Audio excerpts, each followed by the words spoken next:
নমস্কার বন্ধুরা, গোপী কিচেন থেকে আপনাদের সবাইকে স্বাগত জানাই। আপনারা কেমন আছেন? আশা করি খুবই ভালো আছেন।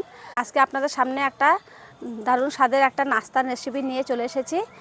তো নাস্তার রেসিপিটা খেতে খুবই দুর্দান্ত। পুরো 5 মিনিটের মধ্যে আপনারা এই রেসিপিটা বানিয়ে নিতে পারেন। চা বসিয়ে নাস্তার টিফিনটা বানিয়ে নিতে পারেন। খুবই দারুণ স্বাদের রেসিপি।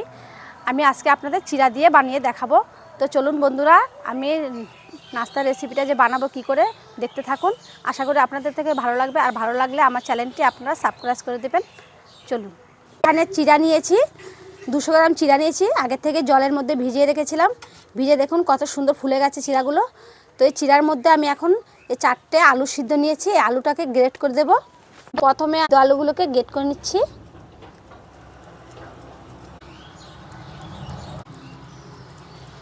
সিদ্ধ আলুটা নিলে খুব ভালো হয়। আর সিদ্ধ আলুটা আমি গ্রেট করে নিচ্ছি। আলুটা ভালো করে চিড়ের সাথে মিশে যাবে, আর নাস্তাটাও খুব সুন্দর হবে। আলুগুলোকে গ্রেট করে নিয়েছি। এখন আমি এগুলির মধ্যে উপকরণ যে উপকরণ দিতে হবে সেগুলো আমি দিয়ে দেব।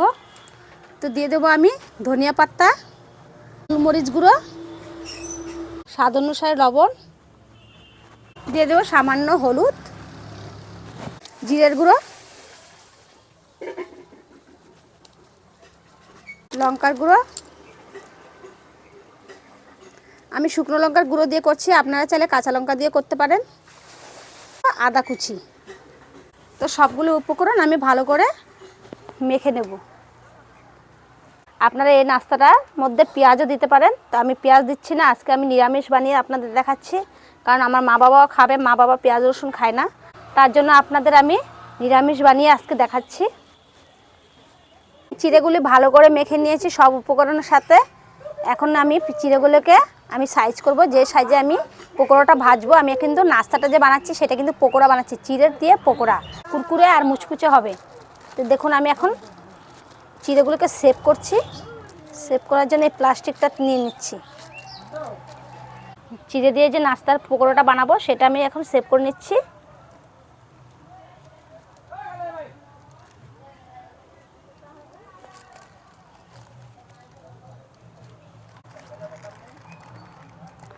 তো বন্ধুরা দেখুন, এরকমভাবে এই সেভ করে আমি বানিয়ে নেব।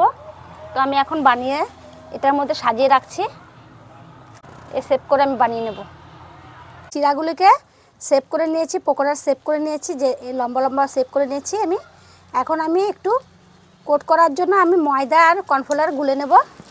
2 চামচ ময়দা, 2 চামচ কর্নফ্লাওয়ার, নিচে সামান্য পরিমাণ লবণ। ময়দা আর কর্নফ্লাওয়ারটাকে ভালো করে আমি একটু গুলে নেব।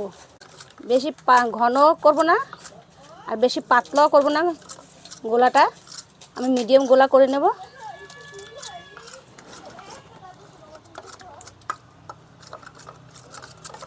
চামচে যে লেয়ার লেগা আছে এরকমভাবে আমি গোলাটা করতে হবে। তো হয়ে গেছে আমার এটা।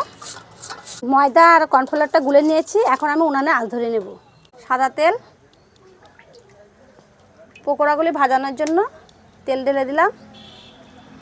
তেলটা গরম হয়ে গেছে। আমি একটা একটা করে চিড়ের শেপগুলোকে আমি এখন ময়দা আর কর্নফ্লাওয়ার যে গুলে রেখেছিলাম সেটার মধ্যে আমি ডোবাবো একটু। এই যে ডুবিয়েছি। আর এখানে দেখুন এই যে ভুট্টার এই যে চিড়েগুলো, ভুট্টার চিড়েগুলো আমরা চিড়ে বলে থাকি, আপনারা কি বলেন সেটা জানি না, সেটার মধ্যে এখন আমি লাগাবো।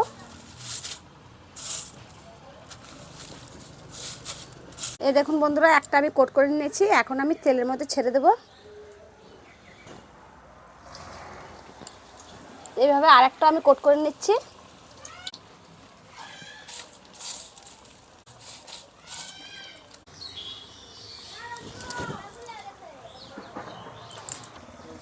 বন্ধুরা, পকোড়াগুলো আমি কড়াইতে দিয়ে পুরো মিডিয়াম আঁচে ভেজে নেব। পকোড়াগুলি ভাজা হয়ে গেছে। এই দেখুন কত সুন্দর ভাজা হয়েছে, কত সুন্দর লাল লাল করে ভাজা হয়ে গেছে। এখন আমি নামিয়ে নেব। এই দেখুন বন্ধুরা, এখন আমি একটা একটা করে নামিয়ে নেব।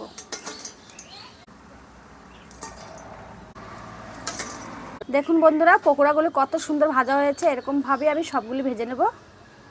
তো বন্ধুরা দেখুন, তৈরি হয়ে গেছে দারুণ স্বাদের নাস্তার রেসিপি। এই দেখুন চিড়ের পকোড়ার রেসিপি। এই দেখুন এই পকোড়া রেসিপিটা চায়ের সাথে তো খুবই জমে যাবে।